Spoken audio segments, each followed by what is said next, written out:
Well, cooling off from where we started off, definitely in trade. The index is now barely about 35 odd points in the green. Kotak Bank is down, ONGC is down, Bharti, TCS, even some of the private banking names, or rather the large banking names.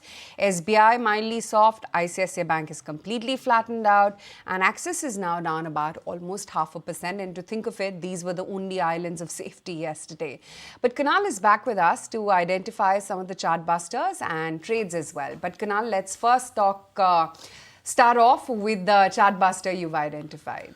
So, Aisha, it's on BATA India and more to do with the positioning of the stock on the long-term basis and how the charts are positioned in terms of one interesting aspect on indicators. So, I mapped out the price charts for BATA India with respect to a stochastic oscillator over the last 3 to 4 years. Now, interestingly, that whenever the stochastic oscillator gets into an oversold territory, which is below this horizontal support line, you see the stock eventually going into a bottom formation process, and the sooner the stock gets into a breakout in terms of indicators, we see the bottom formation to be a much more sharper for the stock. This happened in 2021 when the stock bottomed out.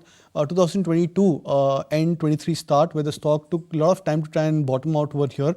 But the moment the stock had come back into a breakout in terms of indicators, we saw the stock bottoming out and then slowly and steadily starting a gradual medium-term uptrend for itself. Now, interestingly, this time around also, the indicators have started to show signs of reversal for the stock on the weekly basis, which means that potentially around the 1350 to 1400 range, if the stock sustains this level, we could be looking at the stock going into a turnaround. And looking at the previous instances, we could probably expect that the stock would get into at least a moderate rally and come back to that 1500 to 1600 kind of a price range, possibly over the next 3 to 6 months. Right. And Kunal, what about your trading strategies? So I'll go with 2 buy calls. The first one is about Citi Union Bank. That stock is making a bounce back again from 143.42 kind of a support level. So would suggest a buy with a target of 154, stop loss at 140. And Usha Martin is something which again looks attractive, close to 360 plus mark. So would suggest a buy with a target of 380, stop loss at 348. Okay, point taken. Thanks so much for that, Kunal. But